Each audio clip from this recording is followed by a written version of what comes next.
ನನ್ನ ನೆಚ್ಚಿನ ಕೃಷಿ ಬಾಂಧವರೇ, ಹಾಬಿ ಗಾರ್ಡನಿಂಗ್ ಆ್ಯಂಡ್ ಕಲೆಕ್ಷನ್ ಈ ಚಾನಲ್ ನಿಮಗೆ ಮಗದೊಮ್ಮೆ ಸ್ವಾಗತವನ್ನು ಬಯಸುತ್ತಿದ್ದೇನೆ.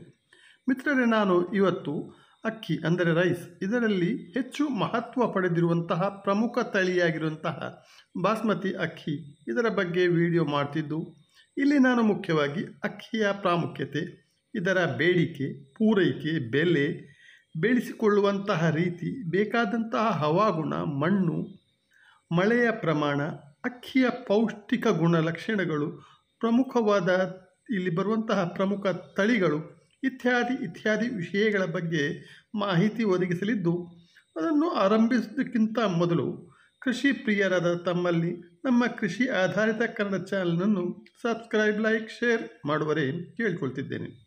ಮಿತ್ರರೇ, ಈ ಬಾಸ್ಮತಿ ಅಕ್ಕಿಯು ಹೆಚ್ಚು ಬೆಳೆ ಬಾಳುವ, ದೇಶೀಯವಾಗಿ ಮತ್ತು ಅಂತಾರಾಷ್ಟ್ರೀಯವಾಗಿ ತುಂಬಾ ಬೇಡಿಕೆ ಮತ್ತು ಬೆಲೆ ಪಡೆದುಕೊಂಡಿರುವಂತಹ ಮುಖ್ಯವಾದ ಅಕ್ಕಿಯ ತಳಿಯಾಗಿರುತ್ತದೆ. ಇದನ್ನು ನಾವು ಗಣನೀಯ ಪ್ರಮಾಣದಲ್ಲಿ ವಿದೇಶಗಳಿಗೆ ರಫ್ತು ಮಾಡುತ್ತಿದ್ದು ಉತ್ತಮವಾದ ವಿದೇಶಿ ವಿನಿಮಯವನ್ನು ಗಳಿಸಿಕೊಳ್ತಿದ್ದೇವೆ. ಈ ಅಕ್ಕಿಯು ಹೆಚ್ಚು ಬೇಡಿಕೆ ಮತ್ತು ಬೆಲೆ ಗಳಿಸಿಕೊಳ್ಳುವ ಮುಖ್ಯ ಕಾರಣದ ಬಗ್ಗೆ ಹೇಳುವುದಾದರೆ, ಇದರಲ್ಲಿ ಪೌಷ್ಟಿಕತೆ ಇದ್ದು ಇದು ಧಾರಾಳವಾದಂತಹ ಪ್ರೋಟೀನ್ ಅಂಶವನ್ನು ಒಳಗೊಂಡಿರ್ತದೆ. ಅಲ್ಲದೆ ಈ ಅಕ್ಕಿಯು ತನ್ನದೇ ಆದ ಒಂದು ಉತ್ತಮವಾದ ಸುವಾಸನೆ, ರುಚಿ ಹೊಂದಿರ್ತದೆ. ಆಕಾರ ಮತ್ತು ದಲ್ಲಿ ತುಂಬಾ ಉದ್ದವಾಗಿದ್ದು ಪಲಾವ್ ಮತ್ತು ಬಿರಿಯಾನಿ ತಯಾರಿಸುವಲು ತುಂಬಾ ಉಪಯುಕ್ತಕಾರಿಯಾಗುತ್ತದೆ.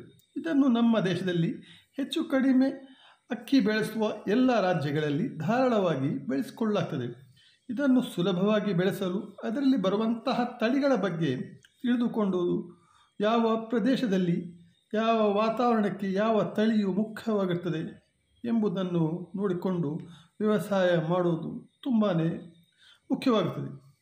ಇಲ್ಲಿ ಬರುವ ಒಟ್ಟು ತಳಿಗಳ ಬಗ್ಗೆ ಹೇಳುವುದಾದರೆ, PB1121, PB1885, CSR30, PB1509, PB1401, PB1718, PB1692, PB1, basmati 370 ಪ್ರಮುಖವೆನಿಸಿಕೊಂಡಿರ್ತದೆ.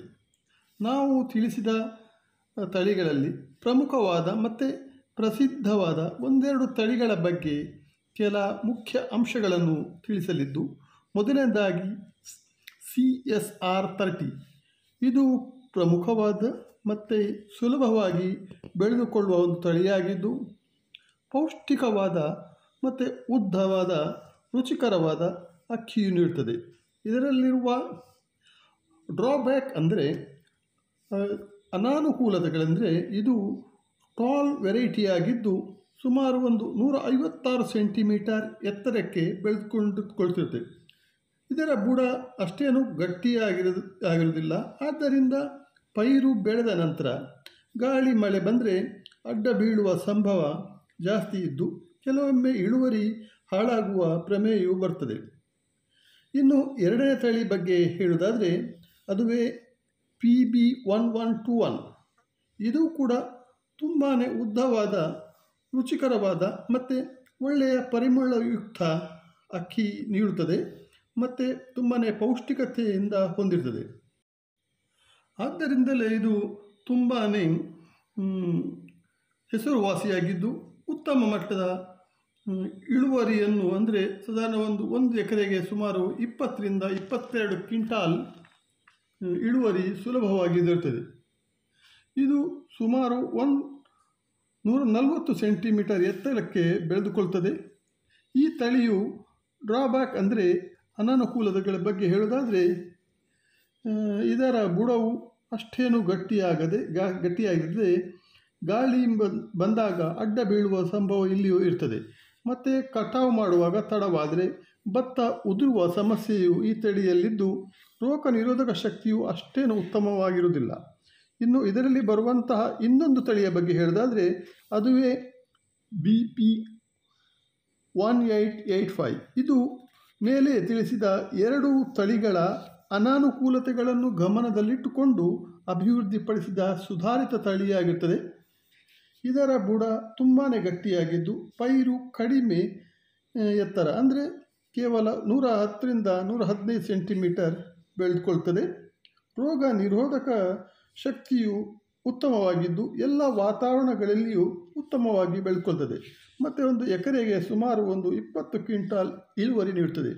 ಅಕ್ಕಿಯು ರುಚಿಕರ, ಗಾತ್ರ, ಸುವಾಸನೆ, ಪೌಷ್ಟಿಕತೆ, ಹೊಳಪು ಎಲ್ಲದರಲ್ಲಿಯೂ ಉತ್ಕೃಷ್ಟವಾಗಿದ್ದು ಮಾರುಕಟ್ಟೆಯಲ್ಲಿ ಬೇಡಿಕೆ ಮತ್ತು ಬೆಲೆಯಲ್ಲಿಯೂ ಉತ್ತಮವಾಗಿರ್ತದೆ. ಇದು ಬಾಸ್ಮತಿ ಅಕ್ಕಿ ಬೆಳೆಸುವ ಮತ್ತು ಅಕ್ಕಿಯ ಬಗ್ಗೆ ಸಂಕ್ಷಿಪ್ತವಾದ ಮಾಹಿತಿಯಾಗಿದ್ದು, ನಿಮಗೆ ಇನ್ನೂ ಹೆಚ್ಚಿನ ಮಾಹಿತಿ ಬೇಕಾದಲ್ಲಿ ಅಥವಾ ಯಾವುದೇ ರೀತಿಯ ಸಂದೇಹಗಳಿದ್ದಲ್ಲಿ ಕಮೆಂಟ್ಸ್ ಮಾಡಿ ಕೇಳಿ ಸಮಗ್ರ ಮಾಹಿತಿಯನ್ನು ಪಡೆದುಕೊಳ್ಬೋದಾಗಿದೆ. ನಿಮ್ಮ ಅತ್ಯಮೂಲ್ಯವಾದ ಸಮಯ ನೀಡಿ ವಿಡಿಯೋ ಆಲಿಸಿದ್ದಕ್ಕೆ ತುಂಬಾ ಧನ್ಯವಾದಗಳು. Thank you very much.